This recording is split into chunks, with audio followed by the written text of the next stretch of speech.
The purpose of this talk is to try to reconstitute a talk that I gave to the Benedictine monks in Butler, Pennsylvania at Holy Trinity Monastery. It's the first of a series of talks for a retreat, and they tried to record, and the first talk was not successfully recorded, but I have the other ones. So I'm trying to put together what I said back probably 8-9 years ago. So, come Holy Spirit, fill the hearts of your faithful and kindle in us the fire of your love. Send forth your Spirit, and we shall be created, and you shall renew the face of the earth.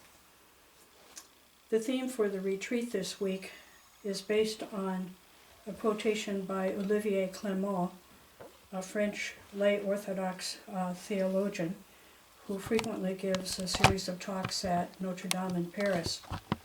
And he had an article in 1979 in Cistercian Studies called The Monastic Life and the Holy Spirit. And one sentence in particularly struck me as very, very important. He says, the greatest challenge before monasticism today is that it recover the fullness of its charismatic character, or better to say, its pneumatic character. And I think he's absolutely right.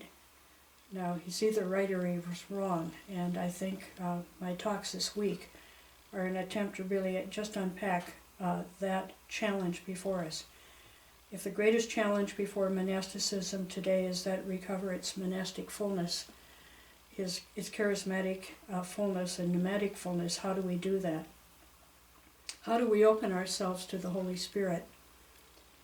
You know, the Holy Spirit is not just transcendent, the Holy Spirit is also immanent. An Irish theologian of the late 8th, early 9th century, John Scotus Erigena, distinguished between what he called the datum, what is already given, and the donum, the gift, which is given on top of what's already given. In a sense, we have the Holy Spirit with us from creation, but we also have the special gift of the Holy Spirit through redemption, the coming of the Holy Spirit at Pentecost, and so forth. So how do we open to the Holy Spirit?